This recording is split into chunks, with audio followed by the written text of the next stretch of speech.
All right, and we're back with another edition of Plus Money Picks.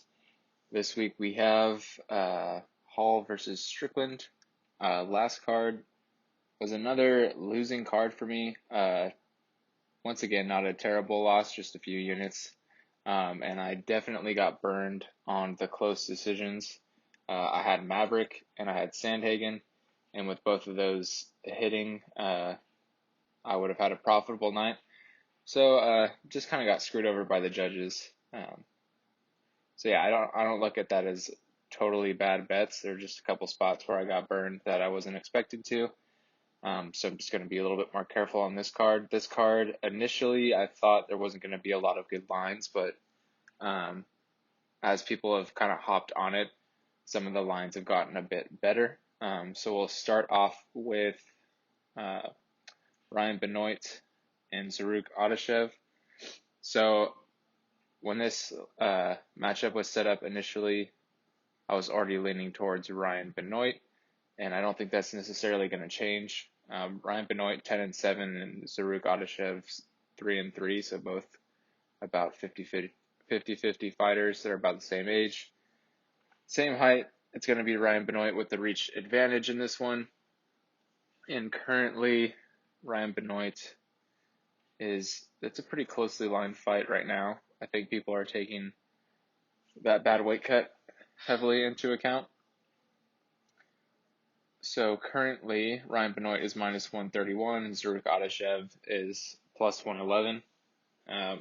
So Ryan Benoit, he's been in there with good opposition.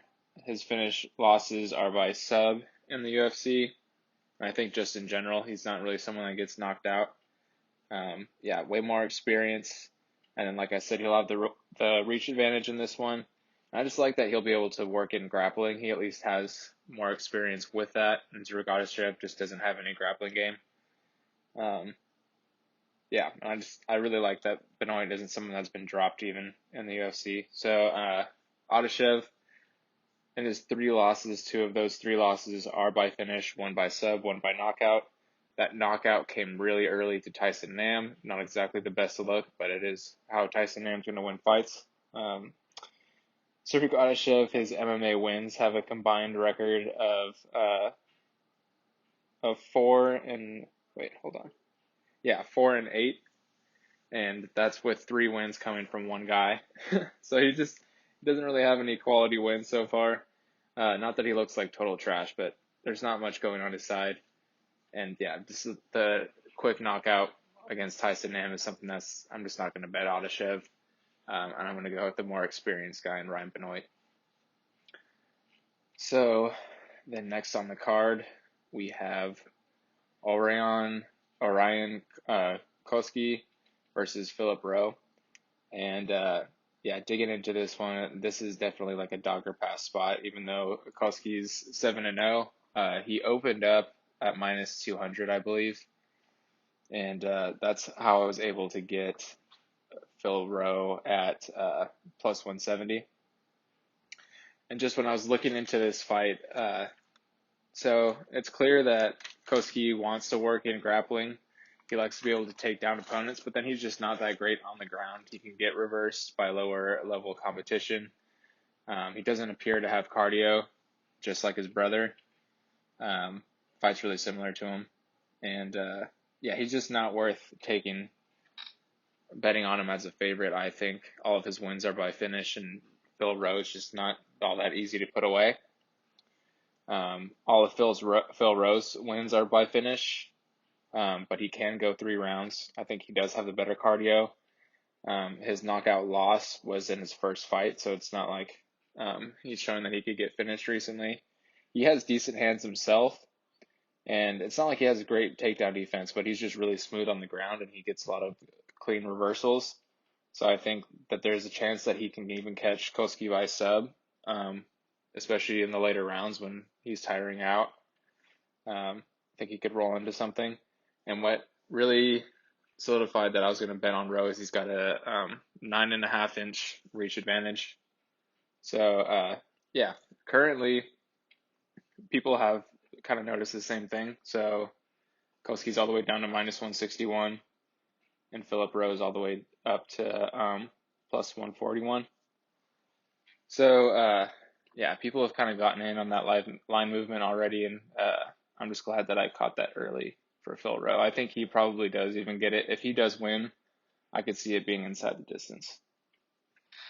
So then we'll move on to Trevin Jones and Ronnie Lawrence. And this one, I don't know. I haven't really fully decided on what I want to do with this one. Another really closely lined fight. Ronnie Lawrence opened as a pretty decent favorite, but now he's at minus 145, and Trevin Jones is plus 125.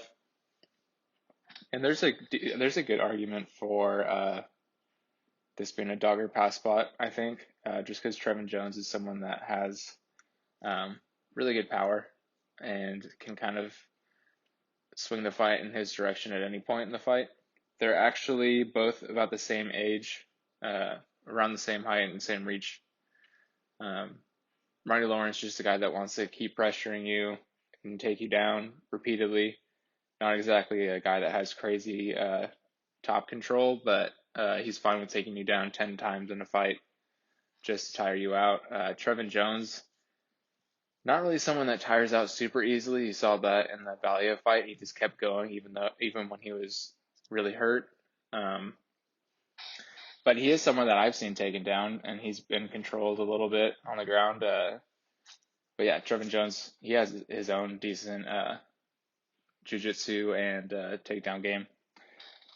It's just, yeah, I think Ronnie Lawrence kind of has the style that you would want to beat a guy like Trevin Jones, just really not giving him a whole lot of opportunities to strike for too long and always making him think about the takedown.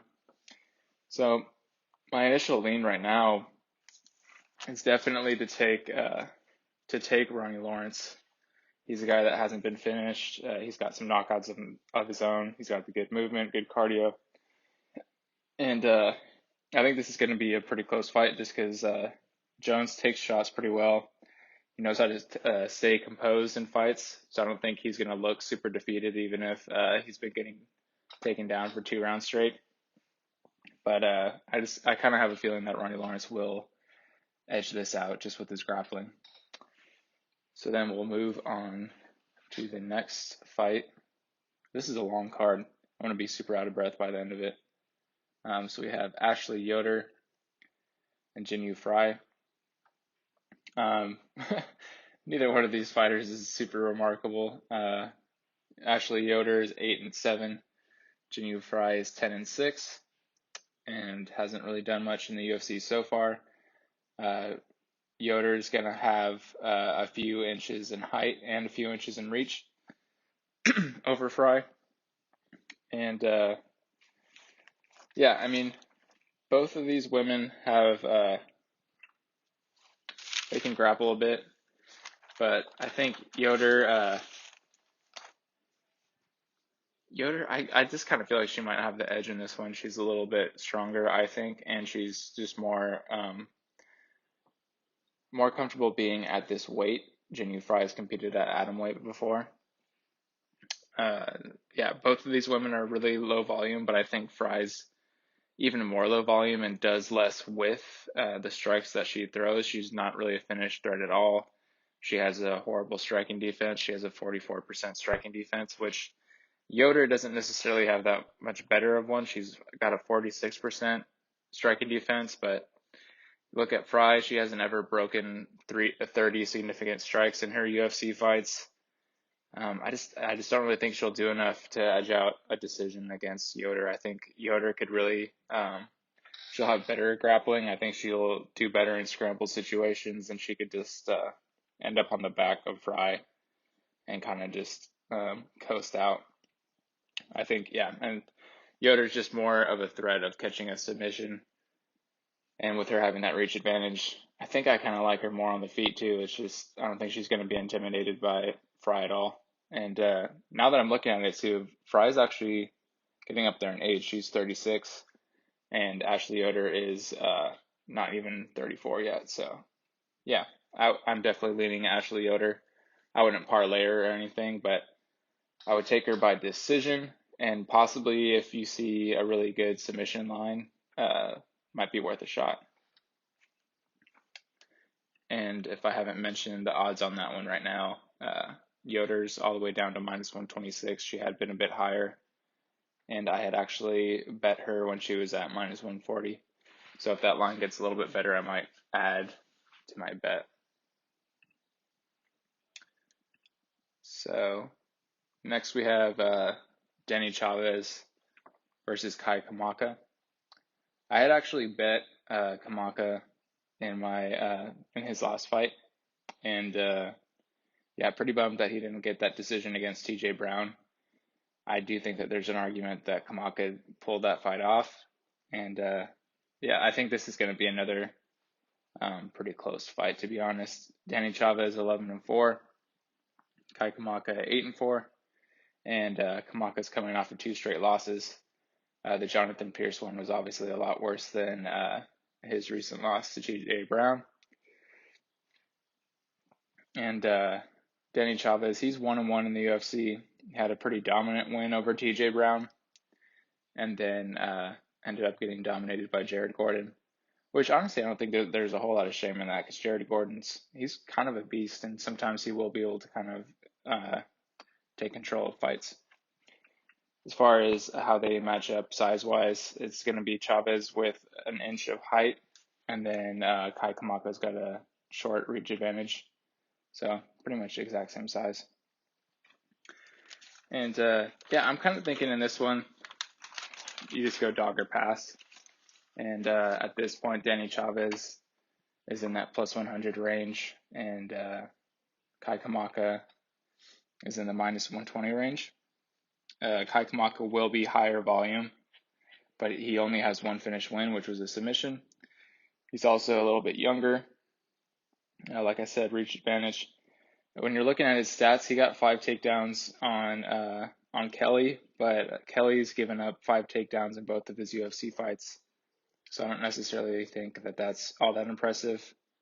He'll probably have, as far as throughout the entire fight, he'll be a little bit quicker striking. Yeah, and then I didn't know Kamaka was a college wrestler, but he doesn't really shoot much or show his takedown game all that much.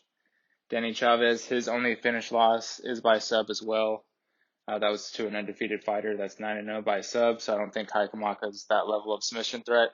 Danny Chavez has been really accurate with his own takedowns in the UFC, and I think just strength-wise, he might be able to get Kai Kamaka down once or twice.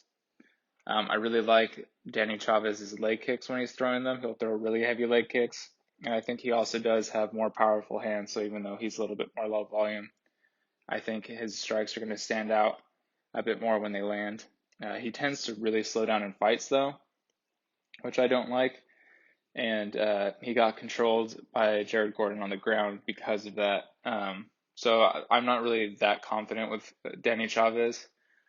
So I just have like a small 1-unit bet on him, and I kind of just took him because I figured that this is a dog or pass spot, because they're pretty even in what they bring to the table. And yeah, I think Kai Kamaka, because he doesn't have a whole lot of finishing ability, ends up getting really close fights, and there's a decent chance that Danny Chavez just lands the more powerful strikes and edges this one out. So then we'll just move on. And next we have Chris Schutzmacher versus Rafa Garcia. And Garcia is 12-1, and Schutzmacher is 14-4. Garcia, this is only his second fight in the UFC, but he's all the way up to, he was even touching near -300. Yeah, he's -280, and Schutzmacher is coming back at +240. And when you dig into it, you can see why. Schutzmacher, not the best UFC fighter so far. He is 2-3 in his last 5. And when you look at his wins, they're not over quality opponents. He beat Joe Lozon, but that was one fight away from Joe Lozon retiring, so that was a very beat down Joe Lozon. And then he beat Abner Yoveris, who is, I don't think he's in the UFC anymore. And then Schutzmacher, he's 35, whereas Garcia is only 26. about to be 27, but still very young, even though he doesn't look all that young. He just kind of has an old-looking face. Height and reach, they're pretty much even. But I did like what I saw striking-wise from Garcia. I mean, coming in short notice against Nasrat Haqparast, which is a very difficult first fight in the UFC, and he held his own. And yeah, I was pretty impressed with how he was able to keep up on the feet with Haqparast. And then I was even more impressed when I found out that really his path is he has gotten a lot of his wins by submission. He's got 7 submission wins. I mean, you're looking at Schutzmacher.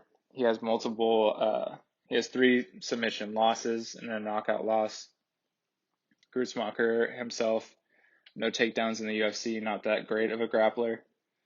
Schutzmacher is coming off being knocked out horribly against Alexander Hernandez, who himself isn't the most impressive fighter in the UFC. And yeah, Schutzmacher doesn't have remarkable takedown defense on top of that. And yeah, I think Schutzmacher, he's kind of just about to fade out from the UFC. He's been getting finished quite a bit. And I think Garcia is just kind of on the come up right now. And there's there's a high chance that Garcia just finishes this fight either by knockout or submission. But looking at his record, I would assume submission. And I think Schutzmacher is going to give him the opportunity. So that would be my bet on this one. And I do kind of think that Garcia is parlayable. It's kind of weird with how little UFC experience he has, but it's really just a fade on Schutzmacher. I think Schutzmacher would just have to catch him with some kind of fluky thing to win this fight. Following that fight, we have Colin Englund and Melsik Baghdasarian. Englund 8-1. Baghdasarian is 5-1, so not very much experience on either side.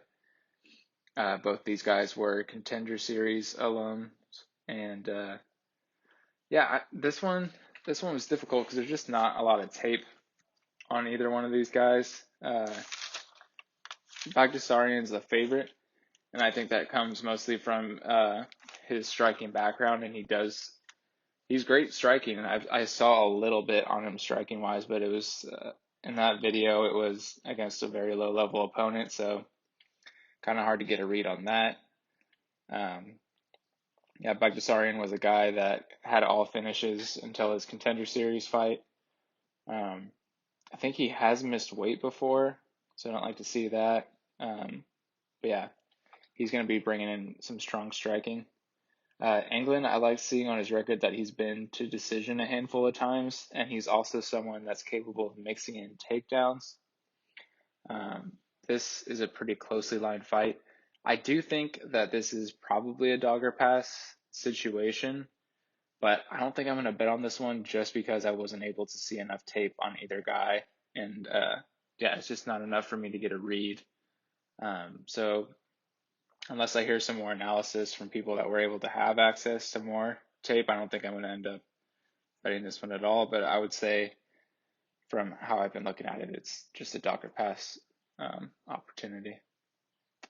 And so next, we'll move on. We have Nico Montano versus Yanan Wu, or Wu Yanan. Nico Montano is 4-3. I think I've seen it on other spots that she has a record of 5-3. Let me see. Tapology has it as 4-3, but I feel like I've seen it different. Yeah. So ESPN has it 5-3. But anyway, when I was digging into this one, so Montano, she's coming off of a long layoff. She hasn't fought in 2 years. She is a decision fighter, but she has a good takedown game and ability to pressure people on the cage. And on top of that, her striking isn't horrible. She's going against Wu Yanan, who is 1-3 in the UFC. But this woman hasn't given up a takedown since her first fight, where she gave up 5 to Gina Mazzani, which Gina Mazzani is going to do that to people every once in a while. She is younger than Montano and has 2 times the fights. She actually has more UFC experience. and she is more of a finisher. She has 9 of her 11 wins by finish. So yeah, I mean, I could see this even being a dog or pass situation, but Montano, I feel like people talk a lot of crap on her, but really she's got some pretty good skills. And even though I said she's the older fighter, she's still not even 33 yet, so I don't think she's like at an age where you could say she's done. She was on a really good run for a while. She's actually 4-1 in her last 5 fights, and she has a win over Lauren Murphy, a win over Montana De La Rosa, and Modafferi. But all of those were obviously a while ago. And then her recent loss was to Juliana Pena, which she actually did pretty good in that fight. She just had really one round that she slipped up pretty bad. So I really am still leaning Montano just because Abu Yuan just hasn't really been able to put it together in the UFC. The fact that she's 1-3 in her last 4, and then 2-3 in her last 5. I don't know. She doesn't really have a whole lot of impressive wins, I think. So yeah, I'm just gonna lean Nico Montano, and I'm gonna say that she wins this by decision, just because that's her most likely path to victory.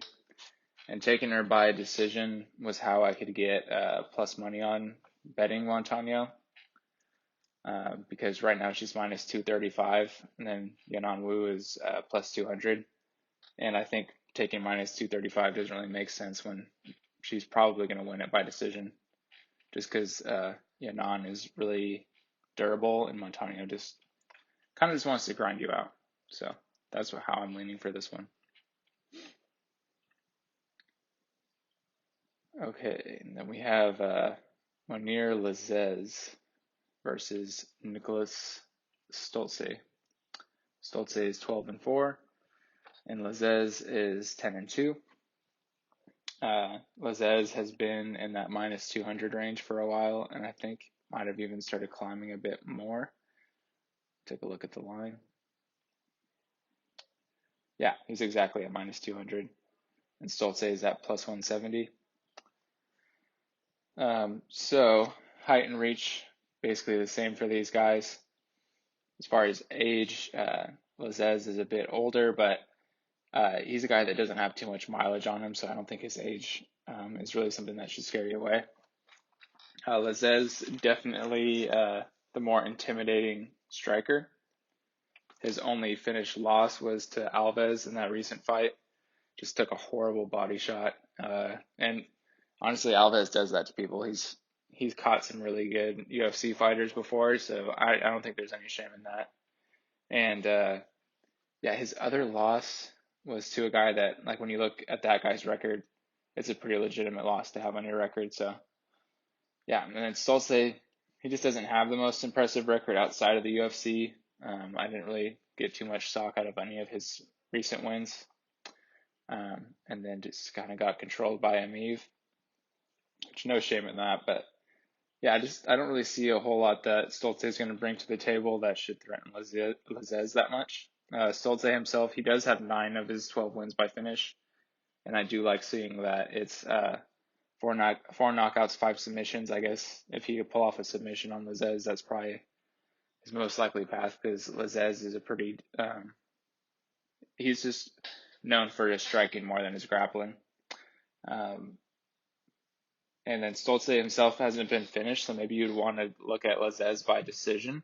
That would probably be a good plus money play on a guy that's minus 200. Yeah, because Stolze, even though I'm saying that he's not that impressive, he's definitely not a pushover either. I wouldn't be surprised if he does end up getting a UFC win or two if he has the right matchup. But Lazzez has a very good reputation, and when you see his striking, he's he's a beast, and he's even a striking coach for his gym. So yeah, I'm gonna definitely take Lazzez. I'm not gonna bet him straight. I'm still looking at betting him by decision or by knockout, and I think he could be a parlay piece, but I could see why people would be pretty scared of doing that given his last fight. This next fight, wow, Brian Barberena versus Jason Witt. And I don't know how you could bet Jason Witt after his UFC run so far. So in his like 3 UFC fights, he's 1-2. He beat Cole Williams, not an impressive win. And then in his other ones, just 2 immediate knockouts. This guy does not have a chin. He's been finished 7 times. He's been knocked out 5 times. And like I said, his 2 KO losses were really immediate. So that does not look good against a guy like Barberena, who's willing to just throw bombs at you all day.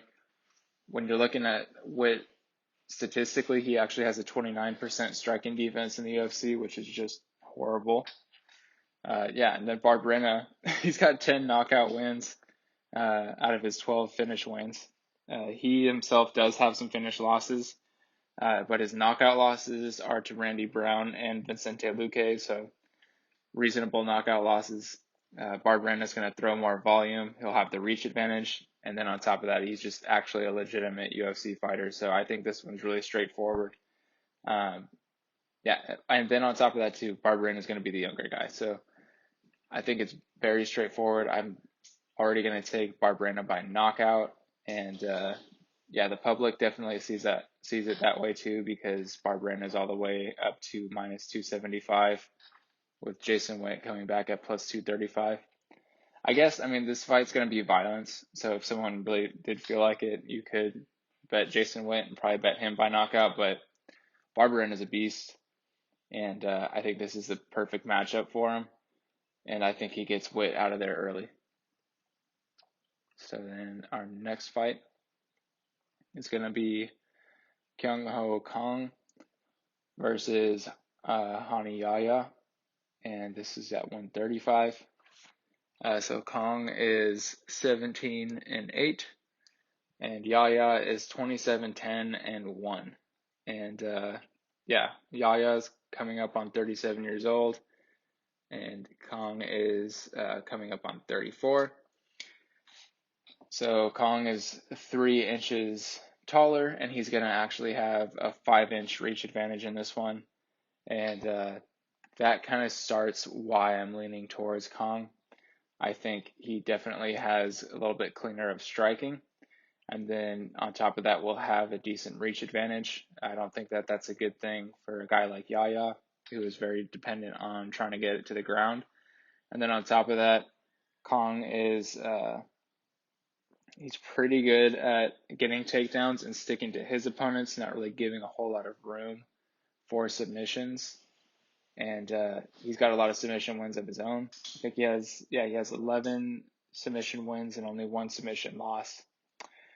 And he's just been doing really well. He's 7-2-1 in his last 10. And I think he's the cleaner fighter in this one. I think Yaya really is on his way out. He's got a lot of mileage. He's someone that's both of these guys are low volume, but Yaya is very low volume. He has shown that he can be taken down and held down in the same way that Kong likes to fight. And he struggled against strong wrestlers and doesn't have very good cardio at all. When you look at his Enrique Barzola fight, he just had a terrible round 3 and just got completely controlled because he just had no gas. And I think Kong's a guy that could really go all 3 rounds and knows what kind of fight he's getting in a guy like Yaya. So, I think there's a decent chance that Kong tries to just keep this on the feet and should be able to do pretty well against Yaya. Yaya just doesn't have a whole lot of an impressive striking game. And then honestly, even if Yaya got on top, if he wasn't able to get his submission, he's not someone that's just going to be throwing a lot of strikes. He's kind of just going to lay on top of you. I don't think that's going to always do that much with every set of judges. Some judges really just don't care if you get a takedown if you do absolutely nothing with it. So I think it's going to be Kong doing more damage if this fight goes all 3 rounds, and he'll probably edge it out. And just because of the submission threat, this has been a pretty closely lined fight. Yaya right now is plus 114, and Kong is minus 134. But I'm heavily leaning towards the Kong side, and I've already just bet him straight. I don't really know about taking any prop on this one because if Yaya gasses out, there's a chance he gets finished, but it's probably going to be Kong being content with just grinding out Yaya. So then next we will have Gloria de Paula versus Cheyenne Bays. And Cheyenne Bays is someone that I faded when she fought Montserrat Conejo. And that worked out for me. That was because I don't think Bays has all that intimidating of grappling. If she faces a strong grappler, she's going to be the one losing. Gloria de Paula's a pretty good striker. Bays herself is an okay striker, but I just think in this one, this is just another dog or pass opportunity. I think Bays is way too big of a favorite. She opened up at, I think she opened up around minus 200, and now is all the way down to minus 168 because I think people were afraid to give that price and saw that DePaula's got decent enough striking to hold her own. So, yeah, Cheyenne Bays currently minus 168 and DePaula's plus 148. I decided to bet on Gloria DePaula once the line got around here because I just had to still do a little bit of analysis. So looking into this one a little bit, DePaula, what I don't like is seeing that she lost to Jinyu Fry. Fry got her down immediately off a clinch. She just body locked her and took her down. And DePaula just had no answer for that, and she couldn't get up at all. She does look small sometimes, I realized. She doesn't have that big of a frame, but her losses are all to people that are in the UFC. She's going to have a reach advantage in this one. And I think she has the cleaner striking. I don't know if she's got the striking that's going to edge out this fight for her. I think this is going to be very back and forth, but she's a cleaner technical striker. Bays is not a finisher, and not, like I said, not a remarkable grappler, so I don't really know how much she's going to take advantage of DePaula's weak grappling. But I think Bays might have the physical strength advantage in this one, so it is pretty 50-50, but I don't think the line reflects that. So, yeah, I just decided that this was another dog or pass spot and just put a small bet on Gloria DePaula. So, and I do think if DePaula wins, it's probably by decision because Bays isn't super easy to finish. So then that goes to the main event. In this main event, I don't think the line's reflecting how close this fight could be either. I think currently Strickland's minus 220 and Uriah Hall is plus 185. And I think, Hall has a really decent chance at knocking out Strickland, I think. But I do think that that's Hall's only path to victory because Strickland is way higher volume. And he's the younger guy, so I think he's going to have more energy in this fight. He's going to be pushing forward more often. Hall does have 4 knockout losses, but those are all to more powerful UFC guys.